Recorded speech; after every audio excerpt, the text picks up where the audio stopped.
Bonsoir, très heureuse de vous retrouver. C'est à vous en direct jusqu'à 20h55 pour toute l'actualité de ce lundi 17 avril. Pardon, je vérifiais la date qui m'avait échappé. À quelques heures de l'allocution d'Emmanuel Macron, il existe deux analyses contradictoires sur la séquence que nous venons de vivre.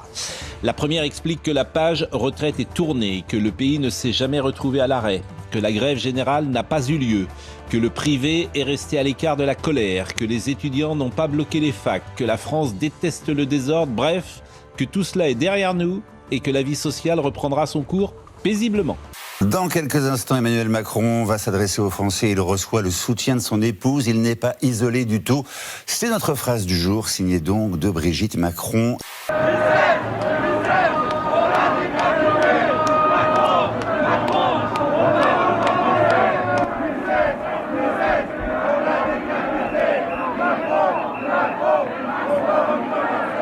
La seconde analyse décrit une période pré-révolutionnaire, une colère française à tous les échelons, une 5e République à bout de souffle, un président de la République mal élu, mal compris, mal aimé, que dis-je mal aimé, détesté, haï, honni, méprisant, arrogant, condescendant, Lucifer, sous le masque d'un jeune homme de bonne famille.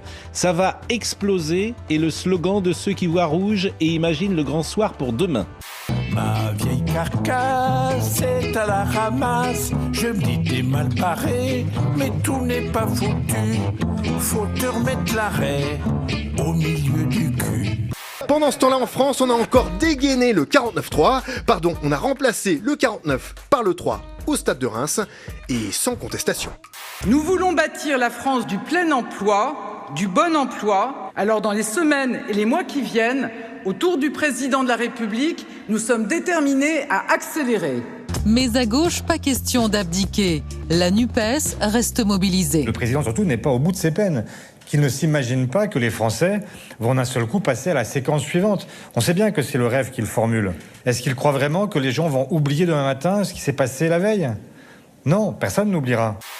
Si vous nous rejoignez, rassurez-vous, on va retrouver l'élan de notre nation.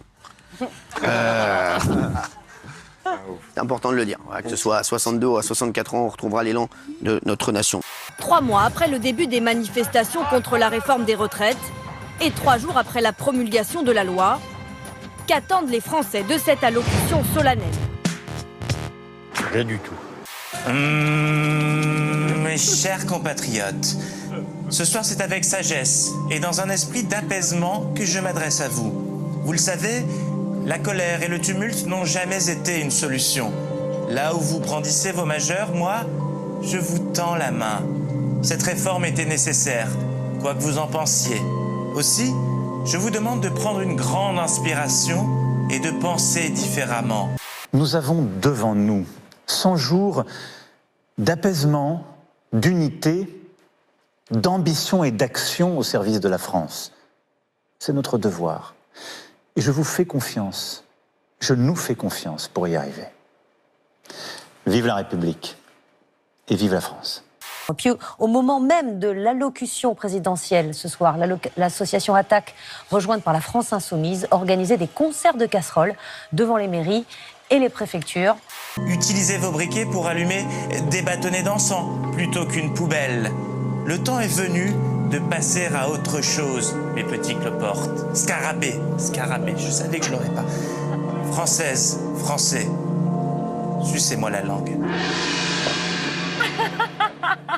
Curieuse. Nicolas Canteloup n'a qu'à bien se tenir. L'OCDE vient de publier le chiffre le plus important pour éclairer ce débat ô combien sensible. Est-ce que les Français travaillent assez ou pas? Et donc ce chiffre, c'est le nombre d'heures travaillées par habitant et par an. Il est de 631 heures exactement. C'est le plus faible de tous les pays de l'OCDE, excepté la Turquie. Il fait beau, putain, c'est rare. Plus je travaille, moins je me marre. Et les requins sont dans la Seine. Nathalie, me dis pas que tu as donné la réponse. Non. Il y a un moment où ça va devenir un running gag, un gimmick. C'est un gimmick. C'est un gimmick. Exactement. Très bien. Prenez par exemple la moyenne de la zone euro, c'est 714 heures. C'est 720 heures à peu près pour le Royaume-Uni ou l'Allemagne. C'est 805 pour la moyenne de l'OCDE. Ça veut dire qu'en moyenne, les Français travaillent presque 5 semaines de moins que la moyenne donc des pays industrialisés. Bonjour, professeur des écoles. Pas en classe ou c'est les vacances là, Kevin? C'est les vacances dans notre zone là. Bonjour en vacances, Kevin. Alors, justement, comme vous êtes en vacances, ce soir à 20h devant la télé, Kevin. Ils sont toujours en vacances, les profs. Allez-y. Ah oui, Olivier, c'est tellement facile. Non, c'est Charles qui vient de le dire. Non, c'est Olivier. Ah pardon, c'est vrai, au téléphone, je n'entendais pas. Ah non, alors moi, jamais de caricature comme ça. Non. En fait, ce qui se passe, c'est que quand ils travaillent, les Français travaillent autant que dans les pays comparables. Le vrai problème, c'est qu'il n'y a pas assez de Français qui travaillent.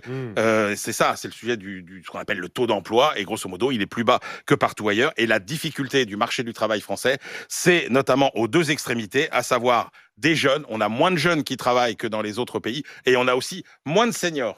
Vous avez dit vous-même ces dernières heures ce matin sur France 2 que de toute façon vous n'arriveriez pas à faire changer le président d'avis.